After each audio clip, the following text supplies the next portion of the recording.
Hello everyone, जल्दी से आज के ट्रेड्स देख लेते हैं मेरे एंड उसके बाद फिर हम कल का एनालिसिस करेंगे। आज अगर आप देख पा रहे होगे तो हमें एक बहुत बड़ा लॉस हुआ है एंड कहीं ना कहीं इसी की मैं बात कर रहा था कि जब जब आप अपने आप को कंट्रोल नहीं करोगे, अपने इमोशंस को कंट्रोल नहीं करोगे, this is what will happen.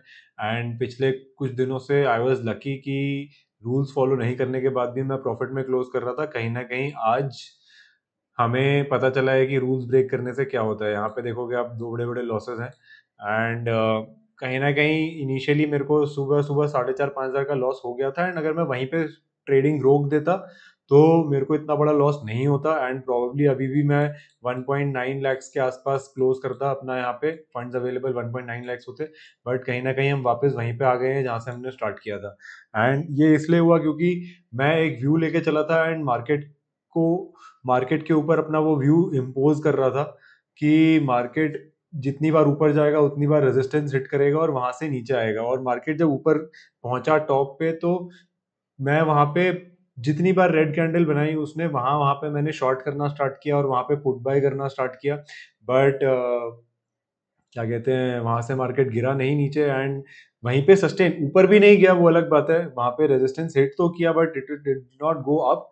वहीं पे उसने क्या कहते हैं कंसोलिडेट करना स्टार्ट किया एंड उसकी वजह से मतलब बेसिकली वॉलेटाइल था, काफी ऊपर गया फिर नीचे आया, फिर ऊपर गया फिर नीचे आया, उसके चक्कर में बार बार हमारे स्टॉप लॉसेस हिट होते गए। तो यही चीज अब हम चार्ट में देख लेते हैं एक बार कि आज क्या हुआ है और कल हम अपने ट्रेड्स कैसे प्लान कर सकते हैं। बेसिकली मैं कैसे अपने ट्रेड्स प्लान करूंगा अब कल। ठीक है, तो लेट्स गो। तो यहाँ पे अगर आप देखोगे तो मार्केट ओपन हुआ, ओपन होते साथ ही एक दो तीन ग्रीन कैंडल बनाई, मतलब ऊपर जाना स्टार्ट किया मार्केट ने। उसके बाद फिर यहाँ कहीं पे ये जो जोन था, इस जोन पे सपोर्ट लिया एंड बेसिकली फिर 24,000 का, ये जो 24,000 का लेवल था, ये 24,000 का लेवल था और यहाँ पे मतलब चॉप करता रहा मार्केट ना, एक जोन में ही ट्रेड करता रहा। ना तो ऊपर ही जा पाया, यहाँ से ऊपर जाने की कोशिश करी बट ऊपर जा तो पाया नहीं, रिजेक्शन आया, पर नीचे भी नहीं आया ये। तो बेसिकली अभी यहाँ पे एक बहुत बड़ा सपोर्ट बन गया है 15 मिनट चार्ट में। ठीक है, बट ट्रेड कैसे करना है और कल क्या हो सकता है उसके लिए हम पहले एक बार मंथली चार्ट देख लेते हैं। ठीक है, क्योंकि मंथली चार्ट में अभी महीना स्टार्ट हुआ ही है जस्ट। ठीक है, तो अगर मंथली अगर आप चार्ट देखोगे ना कहीं खुलते साथ ही मार्केट ऊपर चला गया है।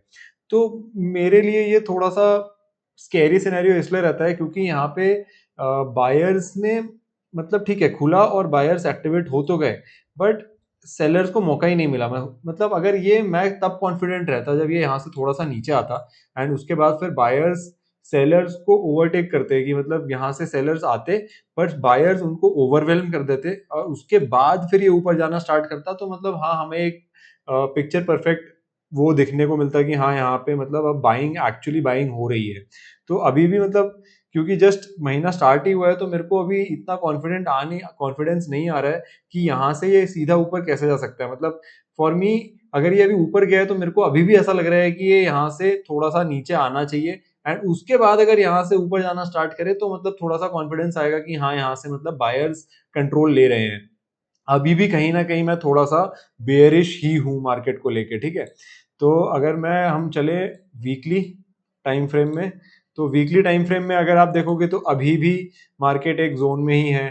ठीक है, बाहर निकल नहीं पाया है, भले ही हाँ क्या कहते हैं थोड़ा सा मतलब ये नीचे आया था कल, एक ये बड़ी रेड कैंडल थी बट कहीं ना कहीं यहाँ से बायर्स ऊपर गए हैं। अब डिपेंड क्या करता है यहाँ पे पता है, यहाँ पे अगर ये जो बायर्स हैं इसको ग्रीन कैंडल में अगर एक क्लोज कर देते हैं यहाँ पे और नेक्स्ट वीक यहाँ से अगर बाहर निकलना स्टार्ट करता है तो थोड़ा सा मतलब कॉन्फिडेंस आ सकता है। ठीक है, बट अगर आप अभी भी देखोगे अगर इस हफ्ते के एंड तक ये कहीं ना कहीं नीचे की तरफ क्लोजिंग दे देता है तो बहुत हाई चांसेस हो जाएंगे यहाँ से इसके नीचे आने के। ठीक है, तो अब डेली चार्ट में देखते हैं कि आज क्या हुआ है। तो डेली चार्ट में अगर आप देखोगे तो अभी भी जोन में ही है। ठीक है, कल हमने बात करी थी कि कैसे ये यहाँ से ऊपर से ट्रेंड लाइन आ रही है एंड यहाँ पे नीचे से एक ट्रेंड लाइन आ रही है एंड कहीं ना कहीं ये एक, आपको नहीं लगता कि कंसोलिडेशन जोन है यहाँ पे। ठीक है, एंड टेक्निकल एनालिसिस में इस कंसोलिडेशन जोन को डिसेंडिंग ट्रायंगल कहते हैं। ठीक है, तो there is this famous book जिसको मतलब सब पढ़ते हैं, मैंने भी पढ़ी है, तो technical analysis of financial market bye John Murphy. तो उसमें जॉन मर्फी ये बताते हैं कि जब भी ऐसे ट्रेंड लाइन ऊपर से नीचे आ रही होती है और यहाँ पे एक जगह पे प्राइस कंसोलिडेट हो रहा होता है ना, तो दिस टेल्स कि एक प्राइस पे एब्जॉर्ब, मतलब एक प्राइस पे सारे बायर्स एब्जॉर्ब हो रहे हैं। Basically buyers are trying to take the market up but sellers are continuously selling. And ये जो जगह है ना, ये 24,000 वाला, यहाँ पे सारा प्राइस, सारी सप्लाई एब्जॉर्ब हो रही है। एंड इवेंचुअली एक टाइम बाद होता ये है कि buyers get exhausted and this floor breaks. But ये होने से पहले ना एक फाइनल पुश होना जरूरी है, एक final push towards this trend line. और यहाँ पे आके मतलब बेसिकली उसको रिजेक्ट होना पड़ेगा, तब जाके जब यहां से सेलिंग आएगी तो मतलब it will be. And one more thing, with volume, with volume के साथ होना चाहिए, मतलब वॉल्यूम बढ़नी चाहिए। पहली बात तो जब ये यहाँ पे कंसोलिडेशन में जो आपकी वॉल्यूम है वो ड्राई अप होनी चाहिए, मतलब धीरे धीरे करके वॉल्यूम कॉन्ट्रैक्ट होती जाएगी, कम होती जाएगी, और फाइनली जब वो सेलिंग आएगी तो उसमें वॉल्यूम एक्सपैंड होगी। ठीक है, तो ये देखना काफी इंटरेस्टिंग रहेगा कि आने वाले टाइम में क्या होता है, इस ट्राइंगल का रेजोल्यूशन किस साइड निकलता है, कि क्या ये ब्रेक आउट देता है यहाँ से या ब्रेक डाउन देता है। माई से इज कि इसको यहाँ से, ये जो ट्राइंगल है ये, और ये जो ये सपोर्ट है यहाँ पे, इसको एक फाइनल पुश के बाद ये यहाँ से ब्रेक डाउन आना चाहिए। But let's see. मेरे को ऐसा लगता है कि कल मैं फिर थोड़ा सा वेट करूंगा कि कैसे ट्रेड लेना है। कल का एक डिस्कशन कर लेते हैं फिर भी एक बार, है ना। तो कल अगर मार्केट, लेट्स सी, कल अगर मार्केट यहाँ पे आप देखो, 15 मिनट्स में चलते हैं, ठीक है, 15 मिनट्स में ज्यादा अच्छे से समझ में आएगा।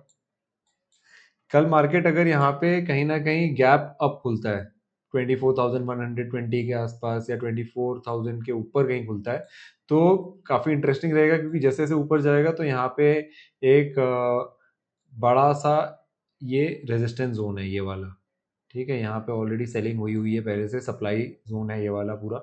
तो यहाँ पे आने के बाद वेट करेंगे कि यहाँ पे होल्ड करता है, टाइम स्पेंड करने के बाद अगर ऊपर निकलता है तो ठीक है। बट अगर टाइम स्पेंड करने के बाद अगर नीचे आने की स्टार्ट करता है तो फिर हमारे पास एक अच्छा अपॉर्चुनिटी मिलेगी शॉर्ट करने के लिए या फिर पुट बाई करने के लिए।